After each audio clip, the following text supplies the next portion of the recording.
This is an ABP Life podcast. Swiss firm IQR ने कल जारी अपनी वर्ल्ड एयर क्वालिटी रिपोर्ट में भारत को 2022 में दुनिया का 8वां सबसे पॉल्यूटेड कंट्री बताया, जो पिछले साल 5वें स्थान पर था। दुनिया के सबसे प्रदूषित शहरों की सूची में 50 शहरों में से 39 भारत के हैं। आखिर क्यों? क्या है इसके कारण? ऐसा कहाँ हम गलत कर रहे हैं जो हमारा नाम पॉल्यूटेड कंट्रीज की लिस्ट में टॉप 10 में आया है? फॉरेन की कंट्रीज की बात करें, ऑस्ट्रेलिया, फिनलैंड, न्यूजीलैंड, आइसलैंड, इन जगह में और हमारी जगह में ऐसा क्या अंतर है जो हम ज्यादा पॉल्यूटेड हैं? बात करेंगे इसके बारे में आज डिटेल में सिर्फ एबीपी लाइव पॉडकास्ट पर। हेलो, मैं मानसी हूँ आपके साथ लेकर के FII, जहाँ मेरे साथ में इस वक्त जुड़ चुके हैं air vice marshal and president of meteorology and climate change from Skymet weather services, mister GP Sharma. Welcome to ABP live podcast. मैं air vice marshal GP Sharma हूँ और मैं क्लाइमेट वेदर सर्विसेज में president of meteorology and climate change की जिम्मेवारी रखता हूँ और पिछले लगभग 10 सालों से मैं इस पोजीशन पे हूँ स्काईमेट के साथ। जी एबीपी लाइव पॉडकास्ट के साथ जुड़ने के लिए आपका बहुत बहुत शुक्रिया। बात करना चाहेंगे आज हम स्विट्जरलैंड की जो कंपनी है IQAir, इन्होंने वर्ल्ड एयर क्वालिटी रिपोर्ट पेश की है जिसमें इंडिया की हालत काफी बुरी नजर आ रही है। तो उस पर बात करने से पहले मैं चाहूंगी अगर आप बताएं सभी को ये पर्टिकुलेट मैटर क्या होता है और होना कितना चाहिए किसी जगह का। देखिए, नॉर्मली जो हम बात करते हैं पर्टिकुलेट मैटर एक एयर पोल्यूटेंट है, जो कि आम पब्लिक की हेल्थ से कंसर्न रखता है, उसके बारे में इसका बहुत बड़ा रोल रहता है। हम जनरली पार्टिकुलेट मैटर 2.5 या PM जिसको 2.5 बोलते हैं वो, या एक PM10, ये दो की बात हम ज्यादा करते हैं क्योंकि ये दो बहुत ज्यादा इम्पोर्टेंट है। तो जैसे मैंने कहा, पार्टिकुलेट मैटर जो है एक एयर पोल्यूटेंट है और कुछ नहीं, जो कि एक कॉम्बिनेशन से आता है, चाहे वो आर्टिफिशियल सोर्सेज हों या कुछ गैसेस हों, उनके कॉम्बिनेशन से ही ये जो पर्टिकुलेट मैटर है वो बनता है। जैसे जो PM 2.5, एक तो मैं आपको ये बता दूं कि हम जैसे कहते हैं कि 2.5 एक माइक्रो साइज है उसका, जिसका मतलब है 2.5 माइक्रोमीटर। ओके, सिमिलरली PM10 का मतलब है 10 माइक्रोमीटर। जी, तो ये इतने छोटे पार्टिकल होते हैं। अगर आप ह्यूमन हेयर की बात करेंगे, जो हमारा बाल होता है, वो 100 माइक्रोमीटर के बराबर होता है। तो ये उससे भी बहुत सारे छोटे कण होते हैं। PM 2.5 का मतलब है 2.5 माइक्रोमीटर। PM10 का मतलब है 10 माइक्रोमीटर, जो कि बहुत ही छोटे साइज के होते हैं। जो PM 2.5 है उसका सोर्स जो है, जैसे स्मोक फ्रॉम फायर, हम कभी फील्ड फायर्स की बात भी करते हैं, जब खेती के जो काफी सारे फील्ड होते हैं उनमें आग जलाई जाती है, उसकी बात करते हैं। एमिशन जो है पावर प्लांट से, इंक्लूडिंग जो हमारे कैप्टिव पावर प्लांट्स हैं, DG हैं, उनसे इंडस्ट्रियल एमिशन की बात करेंगे, ऑटोमोबाइल, लोकोमोटिव, इन सब की बात करेंगे। इन सब में इवन जो डस्ट पार्टिकल हैं वो भी इंक्लूसिव है PM 2.5 में। और बहुत सारी गैसेस रिस्पॉन्सिबल हैं जी, small particle, sulphur dioxide, nitrogen oxide, nitrogen dioxide, all these gases. PM 2.5 is a combination of almost 10 odd components and that is what constitute 2.5. Yes. जी, तो स्विट्जरलैंड की जो कंपनी है IQAir, इन्होंने वर्ल्ड एयर क्वालिटी रिपोर्ट पेश की। दुनिया के सबसे पॉल्यूटेड देशों में 39 जो जगह है वो भारत की है। तो आप इस रिपोर्ट से कितना सहमति जताते हैं? देखिए, मैंने ये तो नहीं जानता कि उनका सोर्स क्या है और क्या what was the mode of research. Okay, but इसमें कोई दो राय नहीं कि हमारे जो काफी सारे शहर हैं, काफी सारी लोकेशन जो हैं, उनमें पोल्यूशन ज्यादा है। PM 2.5 के लेवल काफी सारे ज्यादा हैं। उसके अपने अपने रीजन हैं। ओके, ऐसे ही रीजन फिनलैंड या वहाँ पे स्विट्जरलैंड, उन जगहों पे वो रीजन नहीं है, इसलिए इन चीजों का कोई हम कंपैरिजन नहीं कर सकते। जियोग्राफिकल लोकेशन बहुत मैटर करती है। जो इस तरह के पर्टिकुलेट मैटर के लेवल्स के लिए geographical location very very important, and we are not located suitably for that matter. Okay. Bharat की कोस्ट लाइन जो है 7,500 किलोमीटर से ज्यादा है। कहने का मतलब है दोनों तरफ हमारे इतनी लंबाई है कोस्ट लाइन की, समुद्र है, उसका रोल रहता है। ठीक है, ऐसा उन देशों में तो भारत एक बहुत बड़ा देश है, उन देशों के मुकाबले उन पूरे सब कंट्रीज को भी, यूरोप को मिला लिया जाए तो तब भारत का साइज कहीं बनता है। तो हमारा एक बहुत बड़ा कंट्री है, इसलिए अगर उन 50 में से कुछ आ भी जाए हमारे ज्यादा शहर, तो इसलिए भी आएंगे क्योंकि हमारा साइज भी बहुत बड़ा है। बाकी हाँ, पोल्यूशन तो है, वो तो मैं मानता हूँ इस बारे में कि हमारे काफी सारे शहर जो हैं वो उस कैटेगरी में आएंगे।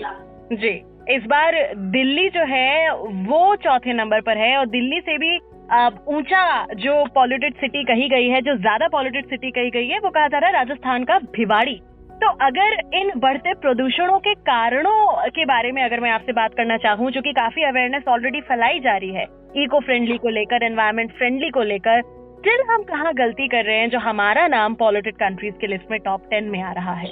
देखिए, कहीं का भी जो एयर पोल्यूशन लेवल है, पहले तो मैं ये कहूंगा it should not be red in isolation. ये एक फिगर है और उसको हम कहें कि इतना ज्यादा वहाँ पे पर्टिकुलेट मैटर है, तो उसके हमें एक तो उसका बैकग्राउंड पता होना चाहिए, उसके रीजन तो जरूर हमें पता होना चाहिए। आपने कहा जैसे दिल्ली का चौथा लेवल है रिवाड़ी के साथ, अगर आपको याद होगा तो पिछले कुछ दिनों में, एक्चुअली फरवरी के कुछ दिनों में, और इवन मुझे 10 मार्च का दिन ज्यादा है याद है, जबकि मुंबई का AQI पुअर था और दिल्ली का वो सेटिस्फैक्टरी था। बहुत कम होता है ऐसे, और इस बार हम देखा हमने मुंबई और पुणे उन जगहों के AQI काफी दिनों तक, काफी लंबे समय तक वो पुअर कैटेगरी में रहे। दिल्ली का इस बार का फरवरी का जो रिकॉर्ड है वो काफी बेहतर रहा।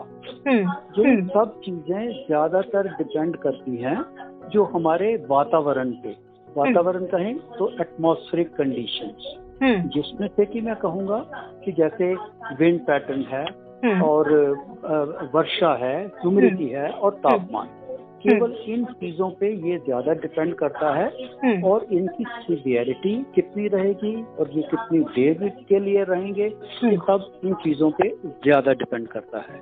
तो इस बार जैसा मैंने कहा, हाँ अभी तो है जो दिल्ली की रिपोर्ट तो ये बिल्कुल सही होगी, जो दिल्ली के साथ रेवाड़ी को भी जोड़ा गया है।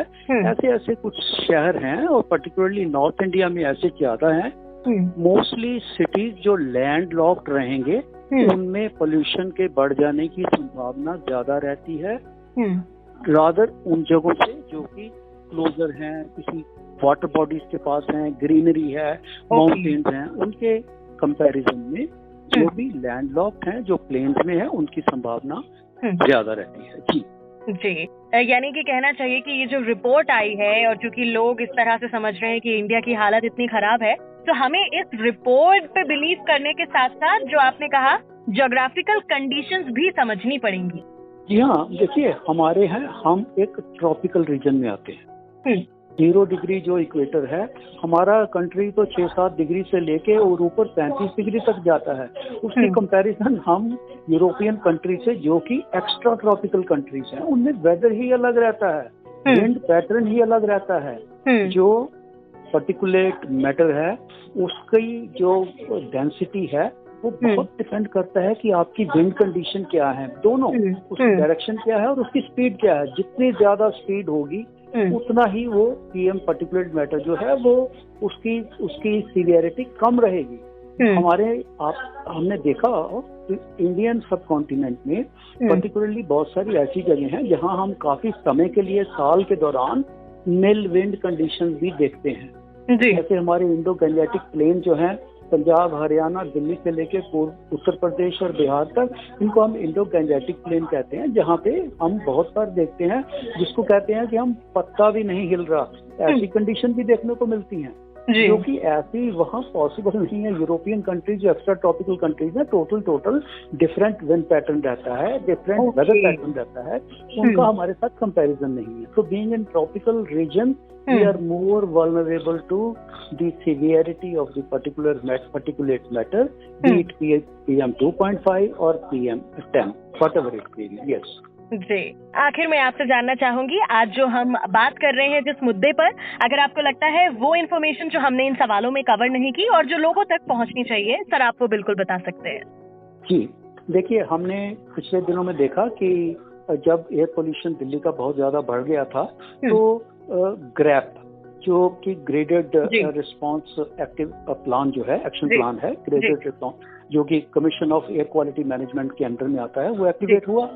उसने मेजर लिए, एकदम से कुछ रेस्ट्रिक्शन लगा दी, चाहे वो कंस्ट्रक्शन के बारे में हो, चाहे वो व्हीकलर मूवमेंट्स के बारे में हो, चाहे वो पावर प्लांट्स के बारे में हो, तो वो एकदम से एक्शन में आया। मैं क्या चाहता हूँ, ऐसा ही एक्शन प्लान जो भी जगह ज्यादा वल्नरेबल हैं उनके लिए भी ऐसा ही होना चाहिए, ताकि जैसे ही हम एक थ्रेशोल्ड वैल्यू पे पहुंचे, उसी वक्त की वो जो एक्शन प्लान है वो बिल्कुल एक्टिवेट हो जाए, और ताकि हम उसको बढ़ते हुए पोल्यूशन को कंट्रोल कर सकें। दूसरा एक बात और कहना चाहूंगा, हम जो डस्ट पार्टिकल हैं वो भी जो PM 2.5 है उसका ही हिस्सा है। हम कई बार देखते हैं, हम क्लीनिंग तो करते हैं, सड़क और अलग अलग सर्विसेज की क्लीनिंग हो रही है, लेकिन अगर हम वो उस तरीके से करेंगे, झाड़ू से करते हैं उस तरह से, वो तो पूरी की पूरी डस्ट आपके एनवायरनमेंट एटमॉस्फेयर में आके मिल जाएगी और PM 2.5 तो बढ़ जाएगा। वही चीज हम अगर मैकेनिकल स्वीपर से करें, जो व्हीकलर गाड़ियों की तरह मदद से करें, हमारा पोल्यूशन जरूर कम हो सकता है। उसके साथ साथ ही जो भी हमारे सोर्सेज हैं, चाहे वो इंडस्ट्रियल एमिशन हो, ऑटोमोबाइल हो, स्मोक फ्रॉम फायर्स हो, इनमें जितनी भी सावधानी बरती जाए तो कोई ऐसा इम्पॉसिबल चीज नहीं है कि हम इस पे काबू पा सकें। ऐसा करना चाहिए और स्ट्रिक्टली करना चाहिए। जी। थैंक यू सो मच हमारे साथ जुड़ने के लिए ABP लाइव पॉडकास्ट पर। मैं मानसी हूँ आपके साथ। नमस्कार।